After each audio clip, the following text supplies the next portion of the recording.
Así vamos con el análisis. Para ello nos acompaña Víctor Correa Lugo, profesor universitario en Colombia, experto en temas de conflictos armados, de paz, muy atento a la situación de Colombia, hoy desde Venezuela. Profesor, un placer de nuevo, bienvenido a Noticia, ¿cómo está? Muchas gracias. Muchas gracias por acompañarnos. No, gracias por la invitación. Con un tema tan complejo y tan doloroso uno no sabe por dónde arrancar, pero déjeme preguntarle algo después de las cifras que hemos visto del asesinato de 1 de enero de 2016 a 2018, más de 400, el año 2018 el más violento para los líderes sociales. ¿Por qué los están matando a los líderes sociales? ¿Qué es lo que hacen? ¿Qué es lo que no hacen? ¿Qué es lo que pasa en estas regiones apartadas de Colombia? Cuando los falsos positivos, varios jóvenes fueron asesinados, el presidente Uribe en ese momento, hoy en día senador, dijo claramente, no los matan por estar cogiendo café. Esa es parte de la retórica que se tiene. Es decir, hay un discurso que busca legitimar los muertos. Algo habrán hecho. El ministro de Defensa dijo en su momento, el saliente, que eran líos de faldas. Dice que son problemas de delincuencia común, que es por robarles el celular. Que a lo mejor estaban con la guerrilla. Hace poco mataron a una dirigente en Antioquia, a la que se le hizo un montaje, donde aparece una guerrillera más o menos parecida de las FARC. La foto de ella dice, por eso es que los matan. Después supimos que las amenazas habían salido del teléfono celular del comandante de la policía de ese sector. ¿Por qué los están matando? Los están matando por varias razones. Primero, muchos líderes que están reclamando tierra. Entonces hay grupos armados que se dedican a matar a aquellos que están pidiendo que les restituyan sus tierras por ser desaparecidos, por ser desplazados. ¿A quiénes están matando? A unos líderes sindicales que se están enfrentando a las empresas y están matando a muchos líderes ambientales. ¿Quiénes están detrás de esos asesinatos? Grupos que están al servicio de esos terratenientes, de esas empresas y de esas compañías mineras, es decir, los grupos paramilitares. ¿Y de las fuerzas militares locales también? Con respecto a la restitución de tierras, en particular te lo pregunto. El Procurador General de la Nación dice que hay evidencias, hay indicios de que hay acciones en las cuales la fuerza pública ha estado involucrada. Es decir, que estamos volviendo a un patrón de comportamiento que es típico del paramilitarismo. El paramilitarismo no son los 4 o 5 armados que están en una región, sino es toda la lógica de poder local y regional, donde unos señores terratenientes, empresarios, mineros, industriales, dan unas órdenes para que esos ejércitos privados limpien, entre comillas por supuesto, del terreno aquellas personas que molestan con sus agendas políticas locales y regionales. Es decir, son crímenes políticos en su esencia, en lo que buscan, no son crímenes aislados. Y son sistemáticos en cuanto se puede comprobar que hay unos patrones de comportamiento. Los matan por varias razones, pero no por cualquier razón. Son varias razones que tienen que ver fundamentalmente con los poderes locales. Con respecto a la restitución de tierras, está normado, hay una ley de restitución de tierras, sí, ¿por eso es que no avanza? En buena parte sí, hay zonas donde han llegado los campesinos, y esto es muy importante para los televidentes, y le han mostrado las cartas a los grupos armados. Esta es mi tierra. Y ellos dicen, tu papel dice esto, pero mi fusil dice otra cosa. Entonces, a partir de eso se teje una serie de asesinatos que son presentados de manera fragmentada por la prensa colombiana, y lo más terrible, que la sociedad colombiana no logra ver. Fíjense que nos dolió la pérdida de Colombia en el Campeonato Mundial de Fútbol, pero ese mismo día en la mañana hubo 7 muertos en Cauca y a 2 líderes sociales los mataron mientras se veía el partido de fútbol. La pregunta es, ¿reaccionó el país con igual dolor? No lo hizo. Es decir, el problema no es solo que los están matando, el problema es que hay un sector del país que votó por unos modelos de política que contribuyen a esa muerte.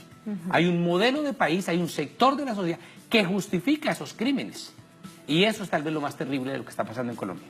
Por eso debemos entender como una respuesta del gobierno entrante. El próximo 7 de agosto se posiciona un nuevo presidente con su nuevo ministro cuando dice que se normará la protesta social en Colombia. Pero el nuevo gobierno es doloroso. Primero porque el señor Iván Duque claramente no es quien va a gobernar. Desde el ridículo de darle razones al rey de España de la manera en que lo hizo, que puede ser anecdótico, pero toda su política es una política de títere. Eso no, el país lo sabe y lo ha ido evidenciando. Pero el ministro de Hacienda fue quien dijo que el salario mínimo en Colombia era excesivamente costoso. La nueva ministra de Educación fue a quien el profesor Correa Andrés le mandó varias cartas diciéndole que estaba siendo amenazado de muerte y no actuó y evidentemente lo mataron. La nueva ministra de Cultura es una señora que entre otras cosas hay que recordar algo importante, profesor, ahora que usted lo dice, lo mataron producto de una lista de los paramilitares salida del DAS. Exactamente. Pero además de eso, la nueva ministra de Cultura está involucrada en los escándalos donde se robaban la plata para la comida, la alimentación escolar de los niños de la costa atlántica. ¿Y la ministra del Interior? La ministra del Interior tiene investigaciones abiertas por vínculos con los grupos paramilitares. O abiertas no, porque las cerraron finalmente, pero tuvo una investigación directa. Es decir, dolorosamente, y esto es muy cierto, no es una ironía, los nuevos ministros de Colombia no tienen hoja de vida, tienen prontuario. Y es frente a eso que un ministro de Defensa, como bien lo decías, sale a decir, aquí lo que hay que regular es la protesta social. Aunque hay un derecho constitucional, hay una reglamentación constitucional, se parte del supuesto de que los problemas de orden público en Colombia, los problemas de defensa, de seguridad nacional en Colombia, son la protesta social, no el asesinato de líderes sociales, no los 7 millones de desplazados, no el crecimiento de los paramilitares, no los vínculos que sugiere el procurador entre paramilitares y militares. Lo que hay de por medio es otra cosa. Lo que hay de por medio es un afán de contribuir a hallar el movimiento social. Porque hay una cosa clara, si no hay protesta, no hay surgimiento de liderazgo social. Pero si alguien se encarga de matar a los líderes sociales, también disminuye la protesta. Entonces uno ve como un camino que se junta. Un discurso oficial desde el Ministerio de Defensa, un discurso de poder regional y local de control y un discurso militar de asesinato de líderes sociales por parte de los grupos paramilitares. Por supuesto, ¿llegan amenazas antes de los asesinatos o se asesina, se cometen estos crímenes sin avisar? El 70% de los asesinatos en Colombia suceden sin que haya amenaza previa. Pero las amenazas hay que tomarlas en serio. No es Suecia. Colombia no es Suecia. Cuando lo amenazan de verdad. Pero hay otro problema muy grave y es cómo se ha ido comprobando que algunos de los crímenes han sido cometidos con complicidad de algunos de los escoltas. Es decir, los sistemas de seguridad, y un amigo mío me decía, Víctor, el problema grave está en que si pide uno... Decía un esquema de seguridad. Entonces me decía, si es un buen escolta, lo matan contigo, si es un mal escolta, te mata. Es decir, es un problema grave donde la unidad de protección no está respondiendo de manera adecuada. Y entonces el problema es... De nada sirven medidas cautelares. Cosas como la siguiente, un funcionario decía, el problema de los líderes es que no han respetado los esquemas de seguridad. Perdón, el problema no es de la víctima, es del victimario. El problema es que hay información colocada sobre la mesa del fiscal y no actúa. Pero fíjense qué rápido encontraron que Santrich supuestamente tenía problemas de droga. Fíjense qué rápido se hallan pruebas para detener líderes sociales en Colombia. Yo doy 2 ejemplos concretos. A una líder, Milena Quirós, de sur de Bolívar, fue capturada y el argumento es que organizaba manifestaciones. Y la detuvieron, al final hicimos presión, le dieron casa por cárcel. Pero lo curioso es que en Colombia organizar manifestaciones no es un delito. Bueno, fue encarcelada, fue privada de la libertad con un delito que no existe. Y en el sur del país, unos amigos míos fueron detenidos en Nariño y el argumento que utilizaba la fiscalía eran los supuestos guerrilleros del ELN y los guerrilleros del ELN salieron a decir, nosotros jamás hemos dicho eso. Entonces se fabrican testigos, se fabrican pruebas, se fabrican videos, se fabrica lo que uno quiera para imputar a estas personas. El terrible atentado en el centro comercial andino en Bogotá es muy curioso. Un centro comercial donde hay más de 300 cámaras de seguridad, no hay una sola imagen donde se demuestre la responsabilidad de las personas que están detenidas por eso. Entonces dicen, pues, ¿cómo es posible que en un centro comercial, donde hay cualquier cantidad de cámaras, no haya un solo dato? Entonces, la fabricación de testigos, el deterioro y la calumnia, eso se va a imponer. Entonces vemos un escenario donde hay una persecución general a la protesta social, pero ahora vendrán las calumnias. En una nación, permíteme, te interrumpo allí, que en los últimos años tal vez ha despertado un poco más la movilización social, no solamente ver los mismos rostros de los sindicatos que tenían una importante labor cuando decían que iban a salir a marchar, pero eran realmente los mismos. De unos años acá hemos visto nuevas movilizaciones, pero tampoco es el país de América Latina que más se movilice. No, sin embargo hay una cosa bien interesante, son los nuevos sectores que se movilizan, como bien lo dices, por ejemplo los jóvenes, ¿no? Sí. La campaña de Petro, y es algo que el señor Duque no entiende. Él ganó las elecciones, pero hay una cosa elemental, primer semestre de ciencia política. La democracia no es el gobierno de la mayoría, es el gobierno de la mayoría con respeto a los derechos de las minorías.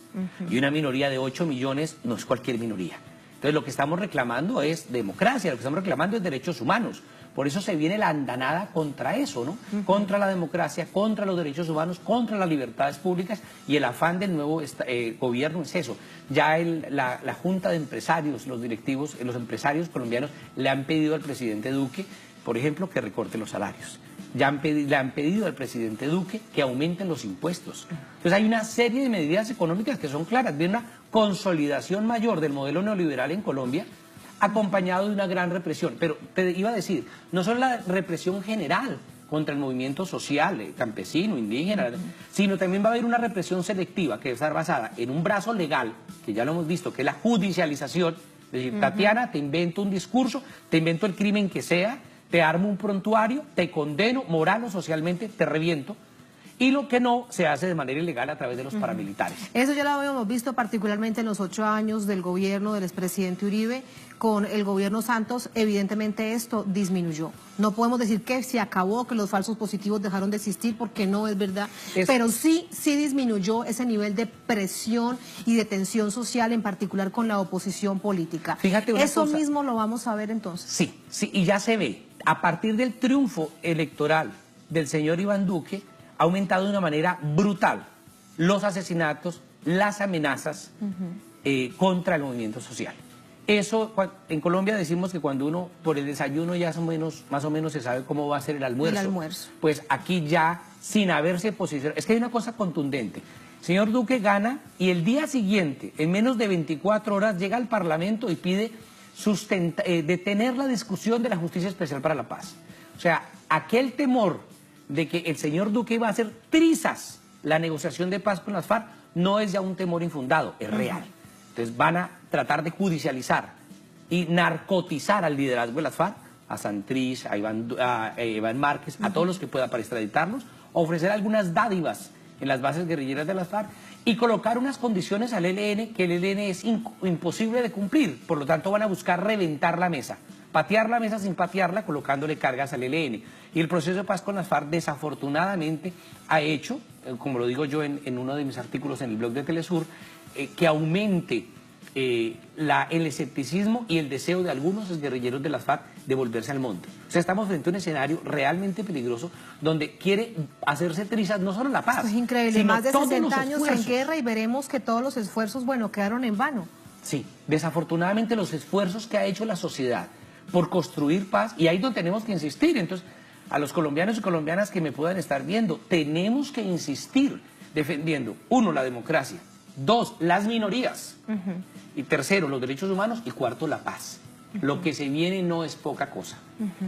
Con eso te despido. Un Muchas panorama gracias. muy complicado, pero lamentablemente aquí despedimos para continuar con la noticia. Nos quedamos con esta idea. La paz hay que defenderla de alguna manera, porque no era, como siempre se dijo, entre un gobierno y un grupo guerrillero, era la paz de todos los colombianos. Muchas gracias. Muchas gracias. Gracias a